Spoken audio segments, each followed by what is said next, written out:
నమస్తే, నేను మీ కుప్ప పద్మిని. ఇన్నాళ్ళు మీ సపోర్ట్ ని నాకు అందిస్తూ, మీ ప్రేమని నాకు అందిస్తున్న ప్రతి ఒక్కరికి కృతజ్ఞతలు. ఇప్పుడు చూడబోతున్న ఈ వీడియో కూడా ఖచ్చితంగా మీకు ఉపయోగపడుతుంది. లైక్, షేర్ అండ్ సబ్స్క్రైబ్ చేసి మీ ఇష్టాన్ని అలాగే మీ సపోర్ట్ ని నాకు అందించండి. అలాగే ఈ వీడియో పట్ల మీ అభిప్రాయాన్ని కమెంట్ సెక్షన్ లో కమెంట్ చేసి నాకు తెలియజేయండి. నమస్తే. జ్యోతిష్య శాస్త్రం ఒక అద్భుతం. వేదాంగమైన జ్యోతిష్య శాస్త్రం అనేటువంటిది మానవ జీవన గమనానికి ఒక వరం. జ్యోతిష్య శాస్త్రం నీ జీవితంలో వెలుగునింపే ఒక భాష.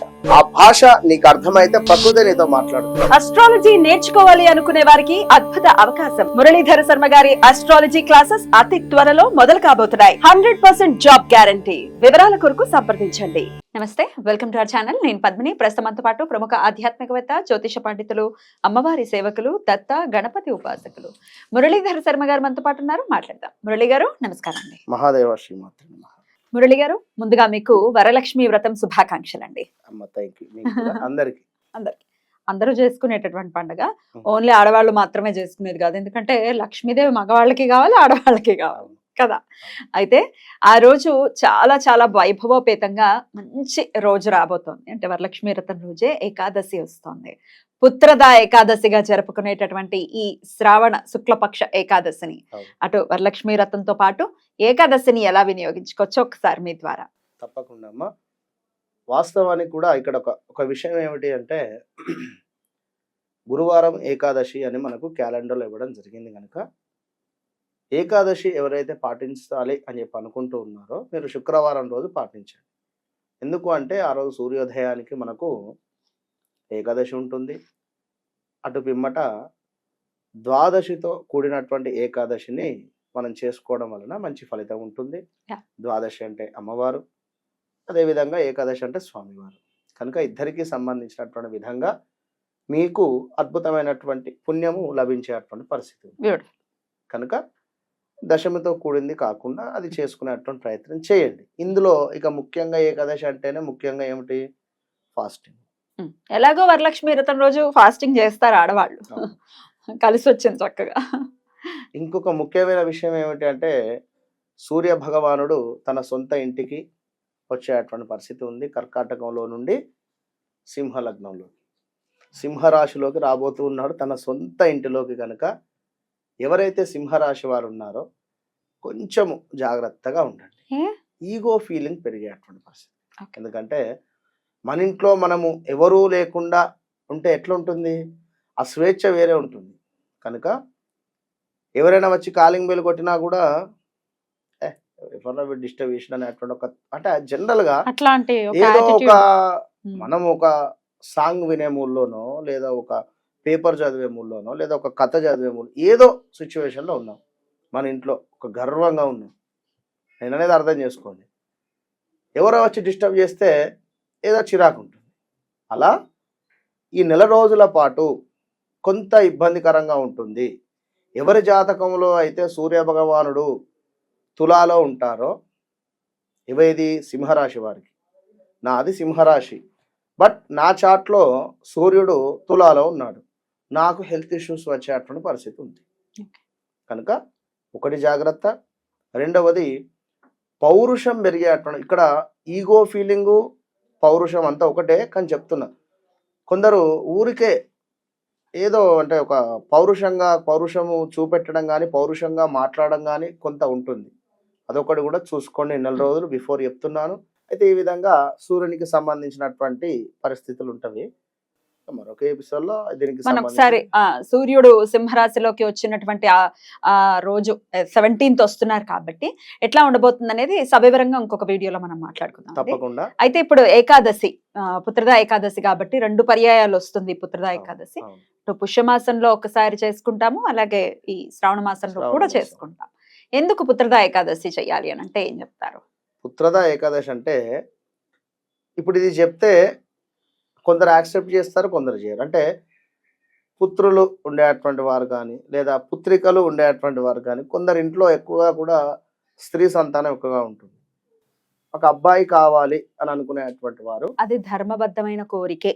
ఎందుకు అంటే పితృ కార్యాలు చేయించుకోవాలన్నా, పితృ రుణం తీర్చుకోవాలంటే పుత్రుడే ఉండాలి. మరి కానీ అమ్మాయి ఉన్నప్పటికీ కూడా కన్యాదానం చేసేటువంటి సందర్భంలో తప్పకుండా ఇటు ఇటు 7 తరాలు అటు 7 తరాలకు సంబంధించినటువంటిది. ఎందుకంటే నేను చెప్పాలి, నాకు 2 పిల్లలు కదా. అట్లా అయ్యో నాకు చెప్పుకోకు. ఆడపిల్లే ఉంది అలా అనుకోవడానికి. అంటే అంటే జనరల్ గా అంటే దాన్ని డిస్క్రిమినేట్ చేయాల్సిన అవసరం లేదు అని అంటున్నా. శాస్త్రం ఏం చెప్పింది అదే. అనేది మనం మాట్లాడుకోవాలి కదా. అంతే. పితృ రుణం తీరాలి అని అంటే కొడుకుని కనాలి మరి. ఏదో ఆస్తులు పెళ్లిళ్ళు ఇవి కాదు మ్యాటర్ అంతా. సరే. ఖచ్చితంగా మీరు అన్నది 100%. ఉమ్. అయితే ఎవరైతే ఉన్నారో ఖచ్చితంగా మాకు అబ్బాయి కావాలి అని అనుకునేవాడు. అనుకునేటువంటి వారు, ఇక్కడ మరొక విషయము, కన్సీవ్ గా ఎవరైతే ఉన్నారో కడుపుతో. 5th మంత్ కాకుండా ఇక ఈ మంత్ 5th అయినా లేదా నెక్స్ట్ మంత్ 5th పడుతుంది అనుకున్నా, ఖచ్చితంగా మీరు ఈ యొక్క పుత్రద ఏకాదశి యొక్క వ్రతాన్ని మీరు ఆచరించండి. అంటే ఎందుకు ప్రెగ్నెన్సీ అంటే చేయొచ్చా? ప్రెగ్నెన్సీలో ఉండేటువంటి వారే చేయండి. ఉపవాసం మరి ఉండకూడదు. డిహైడ్రేట్ దానికి అయిపోతుంది. సంబంధించింది మనం చెప్దాము. ఉమ్. ఇది ఎందుకు మీరు చేసేది, మీకు ఆల్రెడీ ఒక ఆడపిల్ల ఉంది, నాకు ఒక మగ సంతానం కావాలని చెప్పి పుత్రద ఏకాదశి రోజు మీరు స్వామివారికి దగ్గర ఉండండి. కడుపు మార్చుకోకండి దయచేసి ఈ రోజు. ఎందుకంటే మీరు ప్రెగ్నెన్సీలో ఉన్నారు కనుక తప్పకుండా కొంత స్వామివారికి సంబంధించినటువంటి సేవలో ఉండండి. ఏదైనా దేవాలయం ఉన్నట్టయితే అక్కడికి వెళ్ళి చక్కగా కూర్చొని ఒక 1 అవర్ ఏదైనా చదువుకోండి అంతే. ఇక దాని తర్వాత ఏదైతే మీరు ఏకాదశికి సంబంధించినటువంటి వ్రతంలో ఉన్నారో దాన్ని అక్కడ విరమించండి. తప్పకుండా ఇంటికి వచ్చి భుజించండి. మీ మెడిసిన్ ఏవైతే ఉందో టాబ్లెట్స్ తీసుకోండి. ఇక్కడ సంకల్పం ముఖ్యం. మీకు పుత్రుడు కావాలి అనేటువంటి సంకల్పం ముఖ్యం ఇక్కడ ఒకటి. రెండవది, ఇక మిగిలిన వారు ఎవరైనా కూడా వివాహం కాని వారు కూడా తప్పకుండా ఈరోజు ఫాస్టింగ్ ఉండండి. ఎక్కడైనా వ్రతాన్ని ఆచరిస్తుంటే అక్కడికి వెళ్ళండి, లేదా కథను చదువుకోండి. సత్యనారాయణ స్వామి వ్రతం కానీ లేదా కేదారేశ్వర వ్రతం కానీ ఇవి తప్పకుండా కూడా పారాయణం చేయండి. లేదు అనుకున్నట్టయితే శ్రీ సూక్తం చదువుకోండి, అద్భుతంగా ఉంటుంది. ఇక ఇవంతా మాకు నోరు తిరగవచ్చును తిరగకపోవచ్చును అని అనుకునేటువంటి వారు ఖచ్చితంగా కూడా ఓం నమో భగవతే వాసుదేవాయ అన్నింటికి సంబంధించింది ఇది. తప్పకుండా రావి చెట్టు వద్ద దీపారాధన చేసి కూర్చొని మీరు 10-10:30 ప్రాంతంలో దీపారాధన చేసి ఆవ నూనెతో దీపారాధన చేసి చదువుకోండి. చక్కగా దర్భచాప వేసుకొని ఒక 1 అవర్ అక్కడ మెడిటేషన్ చేస్తారా, లేదా ఓం నమో భగవతే వాసుదేవ అనేటువంటి మంత్రాన్ని చదువుతారా, మీరు కనెక్ట్ కండి. అంతే. ఏదో ఇంత లావు పుస్తకం చదవాలి, మీరందరూ నన్ను డిస్టర్బ్ చేయకండి అని చెప్పి కంప్లీట్ గా ఈ యొక్క పేజీలు ఏవైతే ఉన్నాయో తిప్పుకుంటూ వెళ్ళకండి. మీరు కనెక్ట్ కండి అంతే. అద్భుతం అండి. ఇక వరలక్ష్మి వ్రతం ప్రత్యేకించి ఆడవాళ్ళకి చెప్పాల్సిన అవసరమే లేదు. ఎలా చేసుకోవాలి ఏంటి ప్రతి ఒక్కటి A to Z వాళ్ళకి తెలుసు. అయితే ఇక్కడ దయచేసి ఒక మాట, ఇది మీరు మంచిగా తీసుకోండి, చెడుగా మాత్రం కాదు. ఓకే, మీరు ఖచ్చితంగా కూడా లాస్ట్ టైం కూడా మనం ఒక వీడియో చేసి ఉన్నాము. అయితే ఇక్కడ మన ఆడంబరాలకు వెళ్ళకండి, ఉన్న దాంట్లో అడ్జస్ట్ కండి. మీ భర్త దగ్గర మనీ ఉన్నాయా లేవా అనేది చూసుకోండి. ఎవరో పట్టు చీర కట్టారు, నాకు ఒకటి పట్టు చీర కొనుక్కొని రా, అమ్మవారిది నేను అమ్మవారు కూర్చున్నట్టుగా నేను ఒక బిందె పెట్టేసి ఆ బిందె మీద మరొక బిందె పెట్టి అమ్మవారి యొక్క రూపకాన్ని నేను తయారు చేసుకుంటానంటే చేసుకోండి, చేసుకోకని అనటం లేదు. కానీ ఏదో మీరు చేస్తేనే ఇది అని మాత్రం కాదు.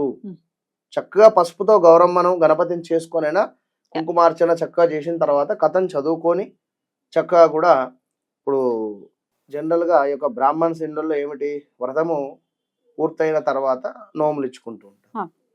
ఇందులో కూడా ప్యాకింగ్స్ అయిపోయి చేసేస్తూ ఉన్నారు. అంటే ప్లాస్టిక్, అంటే ఒక కవర్లో అన్ని పెట్టేసి కవర్ ఇచ్చేస్తూ ఉంటారు. జనరల్గా గాజులు కానీ, కాళ్ళకు పసుపు రాయడం కానీ, ముఖ్యంగా బొట్టు పెట్టడం కానీ, వచ్చినటువంటి వారికి తాంబూలం ఇవ్వడం కానీ, ఇవి ముఖ్యం. ఇవి కనుక మీరు ఏవేవో అందులో దూరు చేసి వారికి అసలు అందులో ఏమున్నాయో కూడా వారికి తెలియకుండా మీరు ఇవ్వడం అనేటువంటిది కాకుండా, వచ్చినటువంటి ముత్తైదు ఎవరైతే ఉన్నారో చక్కగా పసుపు రాసి ఇక్కడ బొట్టు పెట్టిన తర్వాత గాజులు వేసుకోమని చెప్పేసి, పూలు ఉంటే పూలు ఇచ్చేసేయండి. చక్కగా కూడా తాంబూలం ఇవ్వండి. ఏమంటే ఇవన్నీ కూడా ర్యాపిడోలో పంపించేస్తున్నారండి తెలుసా? అందుకే ఇవన్నీ నేను చూశారనే గుళ్ళో ఉంటాను కదా తల్లి, నేను ఇవన్నీ చూస్తున్నా అనుభవం కదా చెప్తున్నాను. ఓహో, గుళ్ళో కూడా ఇట్లాంటివి జరుగుతున్నాయి. మరొకటి ముఖ్యమైనటువంటిది ఏమిటి అంటే, అమ్మవారికి సమర్పించేటువంటి వస్త్రాలు ఏమైతే ఉన్నాయో 1కి 2 సార్లు మీరు చూసుకోండి. కొన్ని కొన్ని చిరిగిపోయినటువంటివి. అంటే మీరు చీరలు కొనేస్తున్నారు, తీసుకొని వస్తున్నారు, ఏదో అమ్మవారికి తాంబూలం పెట్టాలనో లేదా వస్త్రం ఇవ్వాలనో అనేటువంటి భావన మీద ఓకే. బట్ ఇక్కడ ఏమవుతుందంటే అది చిరిగిపోయిందో లేదా కుట్లుడిపోయినవో లేదా కొందరు ఆల్రెడీ ఫాల్స్ కుట్టినవి తీసుకొని వస్తారు. అట్లా ఇవ్వద్దు. ఓకేనా? ఎందుకంటే అవి ఎక్కడెక్కడనో తాకి మళ్ళీ వస్తుంటుంది. కనుక ఇలా కాకుండా చూసుకోండి. రైట్. అద్భుతం అండి, చాలా అద్భుతంగా వివరించారు. మంచి రోజుగా వస్తోంది, ఎలాగో వరలక్ష్మి వ్రతం. చెప్పండి, ఏదో చెప్తున్నారు. దీపారాధన ఒక దీపారాధన చేయండి. ఎస్పెషల్లీ ఏమిటది? ఈ రోజు మీరు వరలక్ష్మి వ్రతము ఇక అంటే పూజ అయిన తర్వాత ఈ కథలు కానీ ఇంకేమైనా చదువుకునేటువంటి సందర్భంలో మనకు కమలాలు ఉంటాయి కదమ్మా, కమలం పువ్వు తొడిమ నుండి కాస్త తీగని తీసి దీనిని ఈ యొక్క మామూలు వత్తులు ఉంటుంది, మామూలు వత్తులకు మీరు దాన్ని అటాచ్ చేయండి. మనం అంతకుముందు కూడా ఏదో వీడియోలు చెప్పుకున్నాము, కానీ డైరెక్షన్ మార్చాలి. ఇప్పుడు ఇక్కడ మూడు వత్తులను కూడా లాస్ట్ టైం ఇటొకటి అని చెప్పుకున్నాం కదా. ఆరోగ్యానికి సంబంధించింది అనుకున్నాం. ఇది ఏమిటి మీ కోరిక అంటే అమ్మవారికి ఎలా మీ కోరిక అనేటువంటి దాన్ని చూసుకొని ఇక్కడ కలర్స్ రూపకంగా మీరు సబ్మిట్ చేయండి. అంటే కలర్స్ అంటే ఇప్పుడు ఉదాహరణకు బ్లాక్ కలరు దారం అనుకున్నాం, బ్లాక్ కలర్ దారం దొరుకుతుంది. రెండవది గోల్డ్ రిలేటెడ్లో ఉండేటువంటి కలర్ దొరుకుతుంది మనకు. ఇలాంటివి తీసుకొని వాటికి ఇవి అటాచ్ చేయండి. ఒక 5 పోగులంత దారాన్ని తీసుకొని చక్కగా కూడా ఈ యొక్క తామర ఏదైతే ఉందో తొడి నుంచి తీసింది అటాచ్ చేయండి. గురుబలం కావాలి, ఆ గురు కలరు రిలేటెడ్. శనితో ఇబ్బంది పడుతూ ఉన్నాము, బాగా ఇబ్బంది పడుతూ ఉన్నాము. బ్లాక్ కలరు దారాన్ని 5 పోగులుగా చేసుకొని మీరు దీపారాధన ఈ పుత్రదా ఏకాదశిని వరలక్ష్మి వ్రతాన్ని కూడా అందరూ చేసుకోవాలని మనవి చేస్తూ కృతజ్ఞతలండి. నమస్తే. మహాదేవ్.